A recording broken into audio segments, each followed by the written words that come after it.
नमस्कार दोस्तों। आज की तारीख है 5 फरवरी 2021 और हम डिस्कस करने जा रहे हैं आज का डेली 30। आज के डेली 30 में जो टर्म है उसमें जनसंख्या और नगरीकरण के बारे में हम बात करेंगे। जनसंख्या से प्रश्न पूछे जाते हैं और इसको तैयार करना उतना ही जरूरी है जितना कि आप समझ सकते हैं करेंट अफेयर पढ़ के जाते हैं, क्योंकि उससे भी लगभग निश्चित प्रश्न आते हैं और इससे भी प्रश्न आते हैं। 2011 की जनगणना के बाद में अब 2021 की जनगणना होने वाली है, लेकिन तब तक जो एग्जाम होंगे यही पूछा जाएगा। तो 21 जब तक नहीं हो जाती है तब तक के लिए हम चलिए पढ़ लेते हैं। शुरू करते हैं और लेते हैं पहला प्रश्न। पहला प्रश्न है, 2011 की जनगणना के अनुसार भारत की कुल जनसंख्या में नगरीय जनसंख्या का कितना प्रतिशत है। बहुत ही सिंपल सा प्रश्न है। कभी कभी ये प्रश्न आपसे ऐसा पूछा जाएगा और कभी कभी इसको और डीप करके पूछ लेता है। ठीक है, तो इसका जो एग्जैक्ट प्रतिशत है वो आपको ध्यान में होना चाहिए। इसका एक तो जनसंख्या आप याद कर लीजिए कि 37.71 करोड़ लोग रहते हैं और 31.2 यहाँ पर दिया है। कभी कभी ये 31.16 देकर भी आपसे पूछता है। ठीक है, अनंतिम आंकड़ों में ये था और ये 31.2% ये कुल अंतिम आंकड़ों में था, लेकिन 31.16% भी कभी कभी दे देता है। तो 31.16 अगर दिया होगा तो कंफ्यूजन उसमें नहीं होना है कि ये 6 के आसपास दिया है। 31.2 ये आप ध्यान रखिएगा, लेकिन ये भी आपसे कभी कभी देकर पूछ लेता है। और अगर आपका नगरीय जनसंख्या का आंकड़ा तैयार है तो 100 से इसको जब निकाल देंगे, 100 से इसको घटाएंगे तो आपका जो ग्रामीण जनसंख्या का प्रतिशत है वो निकल आएगा। तो 31.2 जब इससे घटाएंगे तो ये कितना हो जाएगा, 67.8, 68.8 हो जाएगा। ठीक है, तो एक ऑप्शन इसमें 68.8 भी हो सकता है, दे दे, तो ये ध्यान रखिएगा। इस तरीके से प्रश्न आपसे पूछे जाते हैं। नेक्स्ट क्वेश्चन, भारत में नगरीय केंद्रों की वर्गीकृत संख्या कितनी है, यानी कि नगरों को भारत में कितने भागों में बांटा जाता है, कितने प्रकारों में। तो भारत में जो नगरों का डिवीजन है वो किया जाता है 6 प्रकारों में। ये जो 6 प्रकार हैं इसमें प्रथम वर्ग, द्वितीय वर्ग ऐसे करके डिवीजन है। जो प्रथम वर्ग के नगर हैं यानी कि जहाँ की जनसंख्या 1 लाख से अधिक है।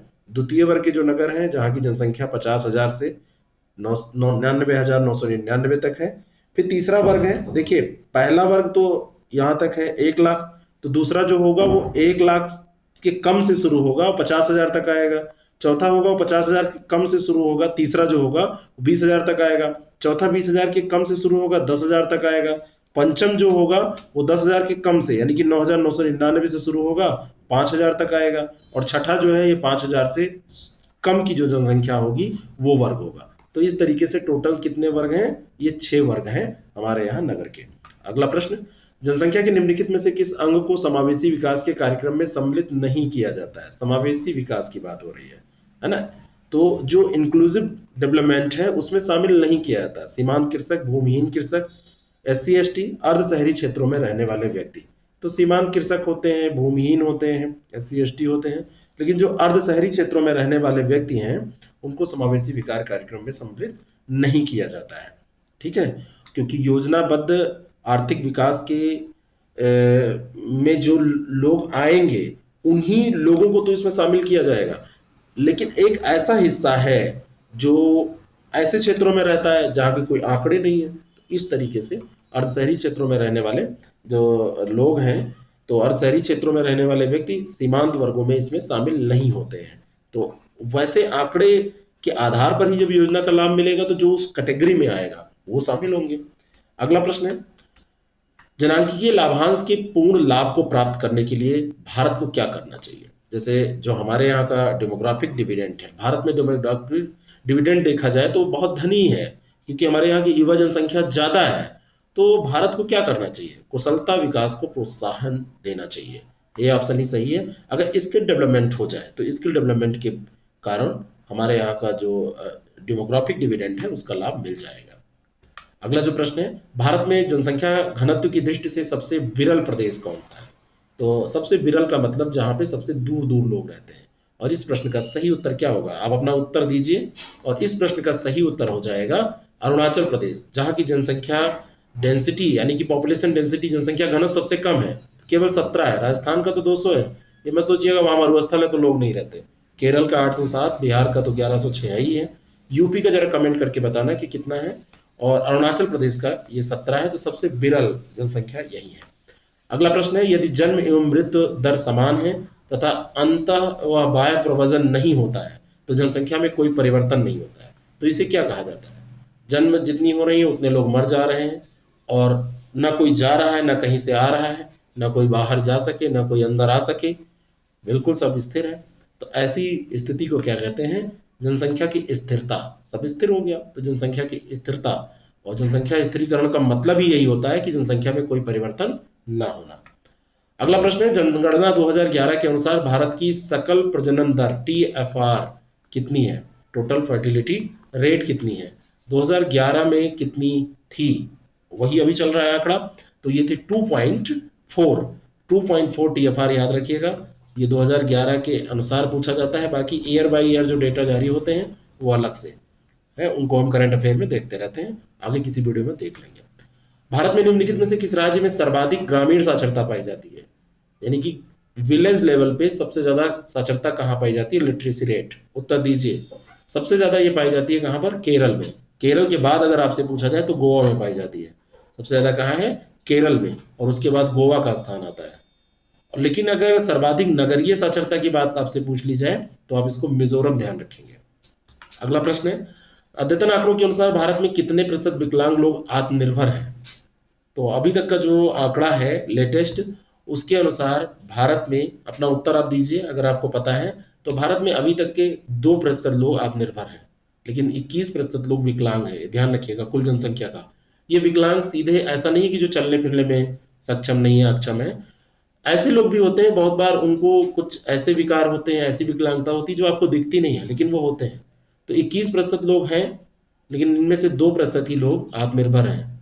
और चीन में देखा जाए तो 80% विकलांग, वहां पे जितने भी विकलांग हैं उसके 80% लोग आत्मनिर्भर हैं। भारत में अधिकतम एवं न्यूनतम जनसंख्या की घनत्व वाले प्रदेश क्रमशः है कौन से? सबसे ज्यादा जनघनत्व कहाँ का है? सबसे ज्यादा जनघनत्व बिहार का है, और बिहार के बाद में सबसे कम कहाँ का है? अरुणाचल प्रदेश का। ठीक है ना? तो इसमें सबसे ज्यादा, अधिकतम और सबसे न्यूनतम पूछा जा रहा था, तो ये बी ऑप्शन करेक्ट हो जाएगा, बिहार और अरुणाचल प्रदेश। बिहार में 1006 और अरुणाचल प्रदेश में मात्र 17। ठीक है, तो ये इस तरीके से आप देख सकते हैं। अगला जो प्रश्न है, एक मिनट, हाँ सही है। अगला जो प्रश्न है, 2011 की जनगणना के अनुसार 2001 से 11 के दशक में जनसंख्या वृद्धि दर का प्रतिशत क्या था? कितने प्रतिशत जनसंख्या बढ़ी थी? यानी कि 2001 में जितनी थी उसका कितने प्रतिशत 2011 में बढ़ गई थी?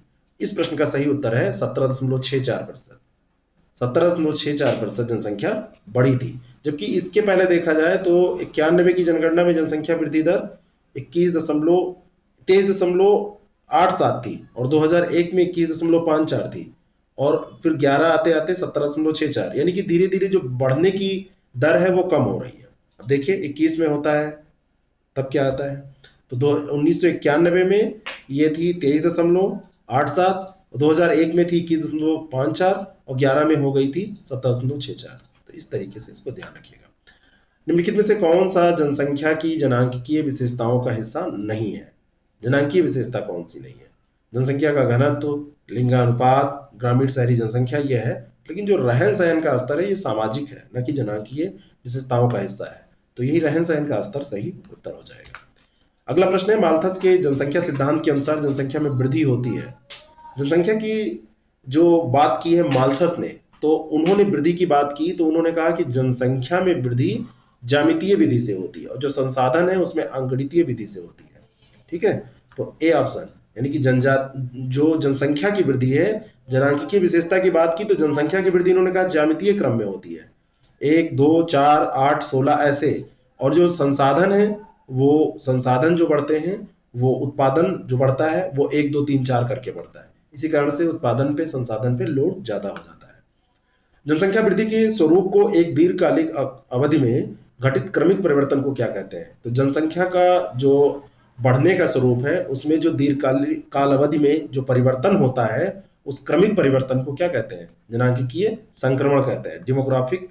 ये इन्फेक्शन यहाँ पर नहीं होगा, ये थोड़ा सा ये गलत हो गया है, ये अंग्रेजी इसकी गलत लिखी है। तो जो संक्रमण है इसके लिए ट्रांजिशन शब्द भी यूज होता है। वैसे संक्रमण शब्द के लिए इन्फेक्शन वैसे होता है, लेकिन डेमोग्राफिक ट्रांजिशन होता है।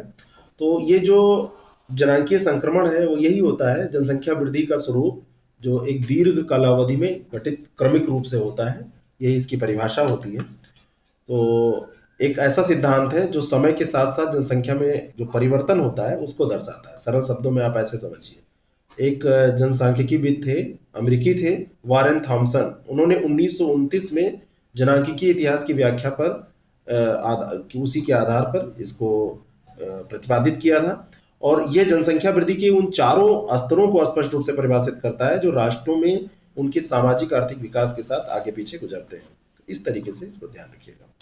अगला प्रश्न है, हिंदू तथा मुस्लिमों की सबसे कम आबादी प्रतिशतता वाला राज्य कौन सा है? जहां पर हिंदू और मुस्लिमों की सबसे कम आबादी प्रतिशत में हो, ऐसा कौन सा राज्य है? बताइए, अपना उत्तर दीजिए। 4 राज्य यहाँ पे दिए, मिजोरम, त्रिपुरा, मणिपुर, असम। तो इसमें मिजोरम जो है, इसमें हिंदू तथा मुस्लिमों की सबसे कम आबादी प्रतिशत के तौर पर है। कुल जनसंख्या यहाँ पर 2011 में 10.97 लाख थी, जिसमें मिजोरम की पूर्व जनसंख्या इतनी इतनी ऐसे थी। इसमें धर्म के आधार पर आप देखेंगे तो हिंदू केवल 2.75, मुसलमान 1.35 और ईसाई जो थे ये 87.16% थे। तो ये ज़्यादातर कन्वर्टेड लोग हैं, ईसाई लोग। यहाँ के जो एसटीज थे उनको कन्वर्ट किया गया है, तो ईसाइयों की जनसंख्या सबसे ज़्यादा यहाँ पर है संख्या। अगला जो प्रश्न है, भारत की प्रथम जनसंख्या नीति कब बनी? बहुत इंपॉर्टेंट प्रश्न है। जनसंख्या नीति जो हमारे यहाँ की पॉपुलेशन पॉलिसी है, और इस प्रश्न का सही उत्तर है, मैं मिलान कराने के लिए मैं उत्तर बता रहा हूँ, आप मिलान करिए। यह 1948 में ये जनसंख्या नीति बनी थी। इसमें परिवार नियोजन की धारणा पर बल दिया गया था। उसके बाद 1976 में जनसंख्या नीति का प्रतिपादन किया गया, और वर्तमान जो नीति है वो 15 फरवरी 2000 को घोषित हुई थी। तो वर्तमान समय में 2000 वाली नीति चल रही है। जनसंख्या पिरामिड के अंतर्गत 0 से 14 वर्ष और 60 से ऊपर, यानी कि एक वर्ग है 0 से 14 यानी कि छोटे बच्चे, और दूसरा वर्ग है 60 प्लस यानी जो रिटायर्ड लोग हैं। ऐसा जो समूह है, इन व्यक्तियों को एक टर्म इनके लिए है, किस टर्म के का उपयोग किया जाता है इनके लिए? तो ऐसी जो संख्या होती है वो डिपेंडेंट पॉपुलेशन की होती है, आश्रित जनसंख्या होती है। बी ऑप्शन इसका करेक्ट है। कैसी जनसंख्या होती है? आश्रित जनसंख्या। तो आबादी में ये क्योंकि आश्रित रहते हैं 60 से ऊपर वाले व्यक्ति, जबकि ऐसा है नहीं। बहुत सारे 80 साल के व्यक्ति भी अच्छे से काम करते हैं, और बहुत सारे लोग हैं जो अभी जवान है वो काम नहीं कर पाते हैं। तो इस तरीके से आप इसको ध्यान रखिए। अगला प्रश्न है, राष्ट्रीय जनसंख्या नीति 2000 के अंतर्गत लक्ष्य था कि वर्ष 2045 तक जनसंख्या में स्थिरता प्राप्त कर ली जाएगी। अब ये लक्षित वर्ष क्या रखा गया है? बहुत बार ये प्रश्न पूछा गया है। ये लक्षित वर्ष रखा गया है 2070 का। कब का रखा गया है? 2070 का। तो इस प्रश्न का सही उत्तर क्या हो जाएगा? बी। पहले 2045 तक रखा गया था, अब 2070 कर दिया गया है। अगला प्रश्न है, निम्नलिखित कथनों पर विचार कीजिए। उत्तर प्रदेश में भारत की सर्वाधिक शिशु जनसंख्या निवास करती है, ऐसा है। और दूसरा है कि देश की न्यूनतम शिशु जनसंख्या मिजोरम में पाई जाती है। देश की न्यूनतम शिशु जनसंख्या। आप अपना उत्तर दीजिए, कौन सा इसमें सही है? और इस प्रश्न का सही उत्तर है, पहला तो सही है कि सर्वाधिक शिशु जनसंख्या यूपी में। यूपी सबसे बड़ा है तो सबसे ज्यादा शिशु जनसंख्या भी यहाँ पर होगी। ये तो obvious सी बात है, बहुत छोटी सी बात है। देश में सबसे कम शिशु जनसंख्या ग्रामीण एवं शहरी दोनों में मिलाया जाए तो ये लक्षद्वीप में पाई जाती है। ठीक है, तो ये ध्यान रखिएगा। अगला जो प्रश्न है, उत्तर प्रदेश में देश की कुल जनसंख्या के 16.51% लोग रहते हैं, लेकिन उत्तर प्रदेश का क्षेत्रफल देश के क्षेत्रफल का कितना है?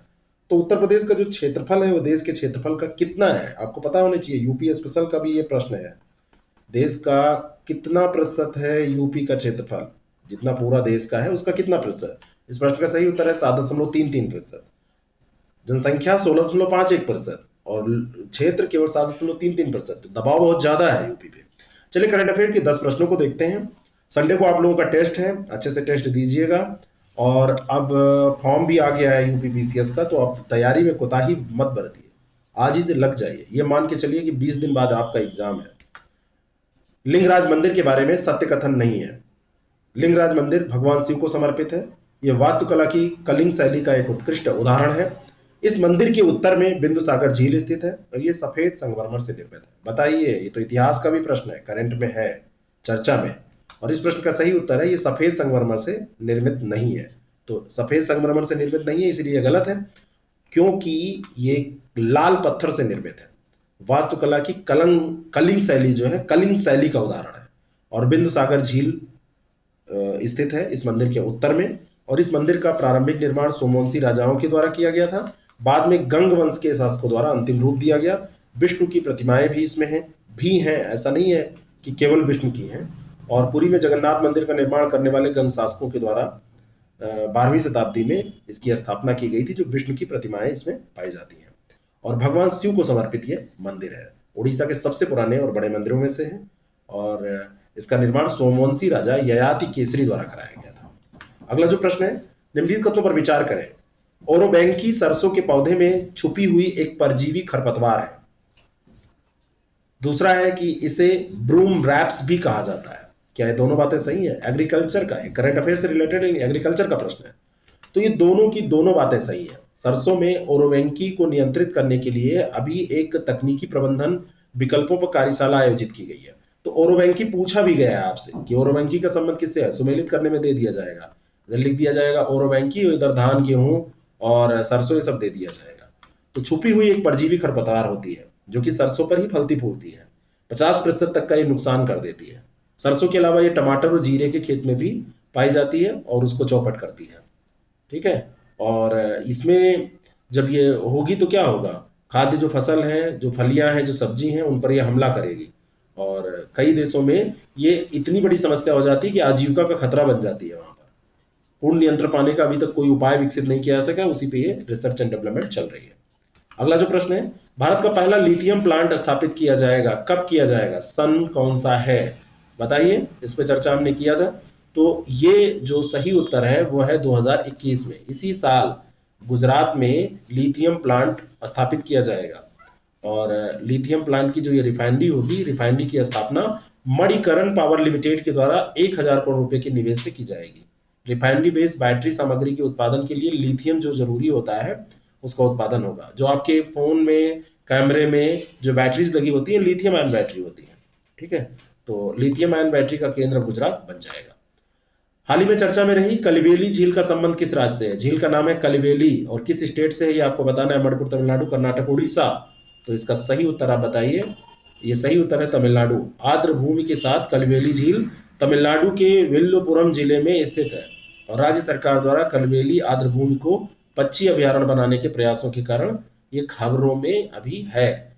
और यहाँ पर जो कलिबेली आर्द्र भूमि है, ये 1972 का जो वन्यजीव संरक्षण अधिनियम है उसी के तहत ये घोषणा की गई है, तो ये ध्यान रखिएगा। और इसको क्या बनाया जा रहा है, पक्षी अभ्यारण्य है। ये आर्द्र भूमि है कहाँ, तमिलनाडु में। नेक्स्ट क्वेश्चन, हाल ही में किस सरकार ने इलेक्ट्रिक वाहनों को बढ़ावा देने के लिए एक अभियान शुरू किया है? तो ये जो अभियान शुरू किया है वो कौन सी सरकार ने शुरू किया है, ये आपको बताना है। तो ये बताना है किस सरकार ने शुरू किया है, और पहले भी इसको हमने करंट में डिस्कस किया है, और ये है दिल्ली सरकार। अरविंद केजरीवाल जी ने बिल्कुल सोच के रखा है कि अब दिल्ली को हम इलेक्ट्रिक मोड में स्विच कर देंगे, वहां पर प्रदूषण बहुत हो गया है। और उन्होंने कहा कि अब इसको सब इलेक्ट्रिक चीजें यहाँ पर यूज की जाएंगी, जितनी भी गाड़ियां होंगी। तो ये जो अभियान अभी इन्होंने चलाया है कि 6 हफ्तों में विभिन्न उद्देश्यों के लिए केवल इलेक्ट्रिक वाहनों को काम पर रखेंगी सरकार। तो अभी सरकार भी इसका जो उपयोग करने लगेगी अगले 6 हफ्तों के लिए, तो सब कुछ उसमें इलेक्ट्रिक वाहन ही यूज होगा।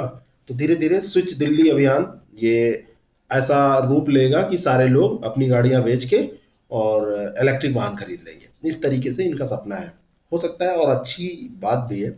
हमारे प्रदूषण और इन चीज़ों को अगर हम ध्यान में नहीं रखेंगे तो हमारे पर्यावरण का क्या हाल होगा, ये चिंता का विषय तो है ही है। अगला प्रश्न है, पंडित भीमसेन जोशी का संबंध किस घराने से है? पंडित भीमसेन जोशी ये चर्चा में रहे ना, तो इनका जो संबंध है वो किराना घराने से है। बी ऑप्शन इसका करेक्ट है। किस घराने से? किराना घराने से।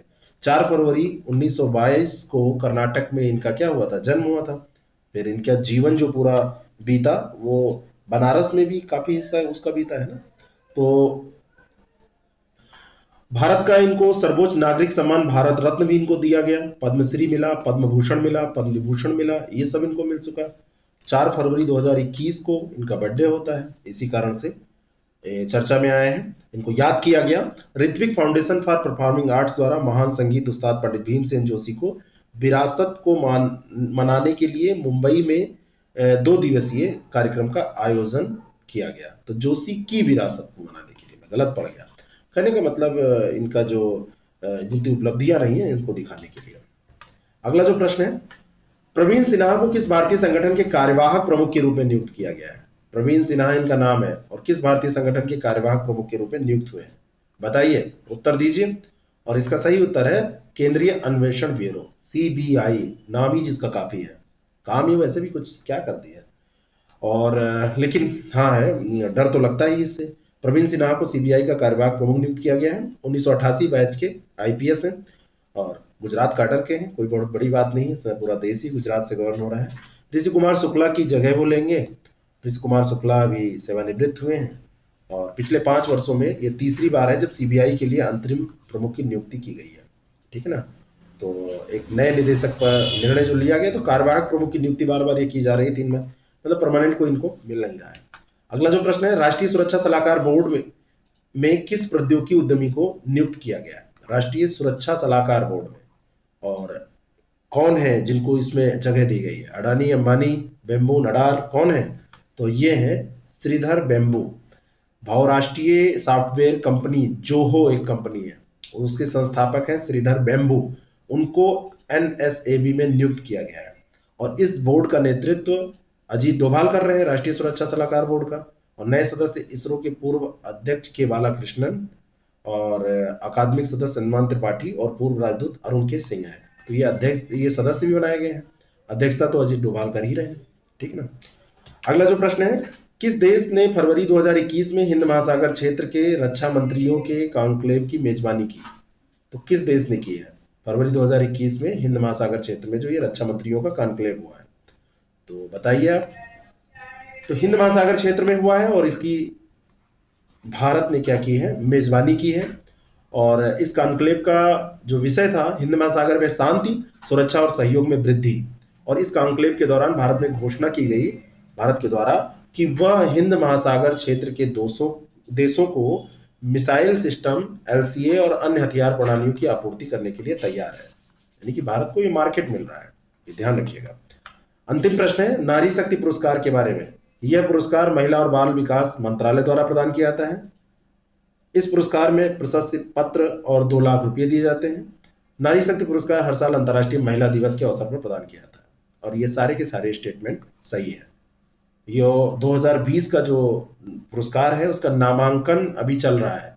6 फरवरी 2021 तक इसकी नामांकन तिथि अभी बढ़ा दी गई है, इसी कारण से ये चर्चा में रहा है। और हर साल अंतर्राष्ट्रीय महिला दिवस के अवसर पर ये दिया जाता है। जरा बताइएगा, अंतर्राष्ट्रीय महिला दिवस किस तिथि को मनाया जाता है? एक दिन मैंने बताया था महिला दिवस की जब चर्चा की थी, तो उसको कमेंट करके बताइएगा। और ये महिलाओं को सशक्त बनाने के क्षेत्र में व्यक्तियों द्वारा किए गए असाधारण काम है, उनको पहचानने के लिए ये कोशिश की जाती है। और उन जो ऐसे लोग होते हैं उनको सम्मानित किया जाता है। 2 लाख रुपए और प्रशस्ति पत्र इसमें दिया जाता है। कैसा लगा आज का डेली 30? जरूर बताएं। पीसीएस का कोर्स 2 दिन में लॉन्च हो जाएगा। जो लोग उसमें रुचि ले रहे हैं वो लोग 6307281212 पर व्हाट्सएप करके जानकारी ले सकते हैं। बहुत कम पैसे में पूरा नोट्स और सिस्टमैटिक तैयारी। Thank you very much.